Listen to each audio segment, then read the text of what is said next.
आज ही Doubtnut app download करें। Doubtnut पर होगा अब आपके सभी मैथ्स, केमिस्ट्री, फिजिक्स और बायोलॉजी डाउट्स का सफाया।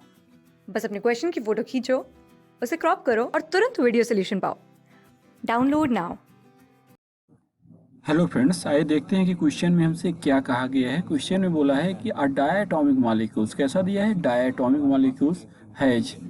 तो डायटोमिक मॉलिक्यूल्स की डिग्री ऑफ फ्रीडम क्या होती है, ये हमसे क्वेश्चन में पूछा गया है। ठीक है, तो अगर आपको इसका कंसेप्ट पता हो दोस्तों कि डिग्री ऑफ फ्रीडम का एक्चुअली में कंसेप्ट कहाँ से आया और डिग्री ऑफ फ्रीडम क्या होती है, तो डिग्री ऑफ फ्रीडम अगर आपको पता हो, अगर हम डायटोमिक मॉलिक्यूल्स की बात करें तो सपोज ये हमारा कोई डायटोमिक मॉलिक्यूल्स है। ठीक है, ये एटम ए है, ये एटम बी है और ये एटम ए और बी की ये एक्सिस हैं।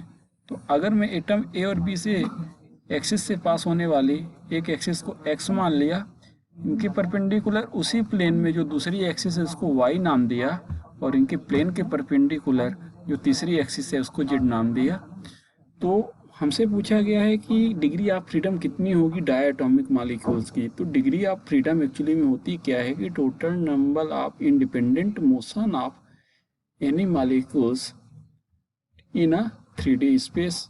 तो अगर मैं यहाँ पे बात करूँ तो डायटोमिक मॉलिक्यूल्स के केस में diatomic molecules x y z तीनों डायरेक्शन में फ्रीली मूव कर सकता है। इसका मतलब 3 डिग्री ऑफ फ्रीडम तो इसकी ट्रांसलेशनल मोशन की वजह से हो जाएंगी।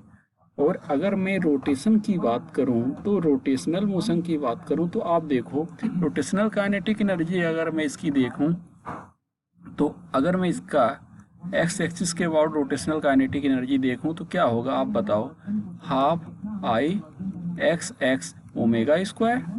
अगर वाई एक्सिस के अबाउट बात करूं तो क्या होगा, हाफ आई वाई वाई के अबाउट मुझे मोमेंट ऑफ इनर्शिया लेना पड़ेगा और जेड एक्सिस के अबाउट निकालना है तो मुझे जेड एक्सिस के अबाउट इसका मोमेंट ऑफ इनर्शिया लेना पड़ेगा। जब मैं एक्स एक्सिस के अबाउट मोमेंट ऑफ इनर्शिया की बात करता हूं दोस्तों, तो आप चीज़ों को ध्यान से देखो। एटम बेचारे बहुत छोटे हैं तो उनकी रेडियस ओबियस सी बात है बहुत कम होगी। अब फिर मैं मोमेंट ऑफ इनर्शिया होता क्या है, बेसिक में जाओ थोड़ा सा, अगर मैं मैकेनिक्स को रिकॉल कराने की कोशिश करूं तो मोमेंट ऑफ इनर्शिया की डिफिनीशन भी कुछ ऐसी ही हुआ करती थी, एम आर स्क्वायर या एम के square in terms of radius of gyration. तो यहाँ पे मोमेंट ऑफ इनर्शिया होता है एम आर स्क्वायर। अगर मॉलिक्यूल्स का मास एम है, उसकी रेडियस आर है, तो किसी मॉलिक्यूल्स की उसकी एक्सिस के अबाउट जो मोमेंट ऑफ इनर्शिया होगी एम आर स्क्वायर। चूँकि मॉलिक्यूल्स की रेडियस या एटम की रेडियस ऑलरेडी इतनी कम है, 10⁻⁻5 10⁻8 के टर्म में है, तो उसका स्क्वायर करोगे तो हो जाएगा और कम।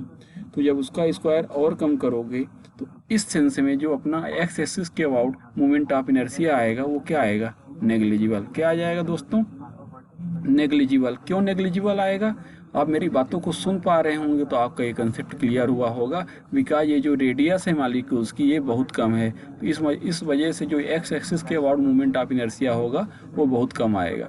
लेकिन अगर मैं वाई एक्सिस के अबाउट मूवमेंट ऑफ इनर्शिया की बात करूँ तो वाई एक्सिस से इनकी एक कंसिडरेबल डिस्टेंस है, आपको दिख रही होगी। मतलब यहाँ पे कुछ फाइनाइट वैल्यू आएगी।